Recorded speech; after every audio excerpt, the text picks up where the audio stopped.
You know when you see a bottle of champagne, or maybe some tequila? Have you ever stopped to think about why only certain products get to use those names? Well, it turns out those names are so much more than just a label. They're actually a promise, a direct link to a specific place, a unique tradition, and a certain standard of quality. So let's start with a question. What do tequila, Gruyere cheese, and Darjeeling tea really have in common? I mean, yeah, they're all delicious for sure, but the real answer, the thing that ties them all together, is that their identity is completely wrapped up in the place they come from. They're all protected by something called a geographical indication.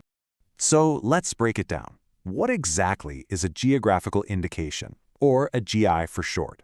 Well, as you'll see, it's a whole lot more than just a pin on a map. It's actually a pretty powerful idea that shapes global trade and protects local culture. Okay, so here's the official definition. A GI is a sign that tells you two really important things. First, that the product comes from a very specific place. And second, that its special qualities or its reputation exist because of that origin. There has to be this essential, undeniable link between the product and the place. The easiest way to think about it is like a two-part promise. It's not enough for something to just be made in a place. Its unique character has to come from that place. You know, whether that's the soil, the climate, or the very specific traditional skills of the local people. That's the real magic ingredient. Now, this is a super important point, and it's where people can get a little mixed up. A GI protects the name. So, for example, nobody outside the designated region in India can call their tea Darjeeling. Simple as that.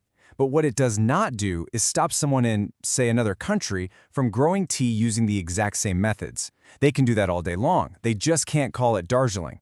And listen, GIs aren't just for fancy food and drinks. They cover this huge range of goods, everything from agricultural products and handicrafts all the way to really complex industrial products. Honestly, the best way to really get a feel for the power of GIs is to see them in action. So let's take a quick trip around the world and look at some fantastic, real-world examples. First stop, we're off to Cabo Verde. The wine here, Cha das Calderas, is grown in vineyards over 1,500 meters high, and its totally unique character comes straight from the island's volcanic soil and a really dry climate with these extreme temperatures. You just can't replicate those conditions anywhere else on Earth. All right, now for an industrial example you've definitely heard of. The label, Swiss Made on a watch. This is one of the most famous GIs in the world, and the rules are incredibly strict.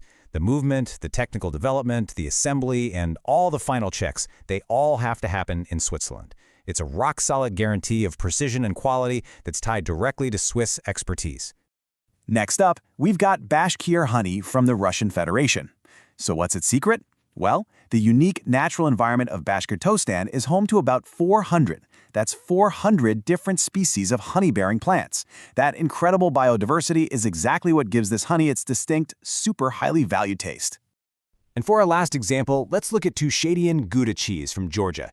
This is just a brilliant showcase of how tradition itself can shape a product. The cheese is made from local milk, and then it's ripened in a Gouda, which is a special sack made from sheepskin.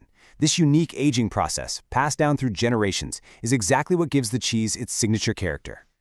Okay, so we've seen all these amazing products, but how are their names actually protected? I mean, what stops someone from just making an imitation and slapping the name on it? Let's take a look at the legal systems behind the sign. So, broadly speaking, there are four main ways to protect a GI. Some countries create special, custom-built legal systems. They're known as sui generis systems, which literally means of its own kind. Other approaches use things like collective trademarks or rely on specific business practices, or even just use general laws against unfair competition. A lot of countries actually use a mix of all these. And this isn't just a local thing. This is a global effort. International organizations like the World Intellectual Property Organization, or WIPO, play a huge role. They help manage treaties and systems, like the Lisbon Agreement, to make sure that a GI that's protected in one country can get recognized in others too. All right, so we've covered the what and the how, but now let's get to the most important question of all. Why does any of this actually matter? What's the real value of a name? Well, as you can see here, the benefits are shared really widely. For producers, especially those in rural or indigenous communities, GIs are a lifeline. They protect their business from cheap imitations and can really drive sustainable development. For us, the consumers, they're a clear guarantee of quality and authenticity. And, just as importantly, They help preserve irreplaceable cultural heritage and traditional knowledge for future generations. This quote really just sums it all up perfectly. GIs are a two-way street. They give businesses a way to build on their unique heritage, and they give us, the consumers, the information we need to know we're getting the real deal. So this whole fascinating system protects quality and culture all around the world. And that brings me to a final question for you to think about. What unique product from your own region, your own backyard, has a special story and a quality that's tied to where it's from? What local treasure do you think deserves to be protected?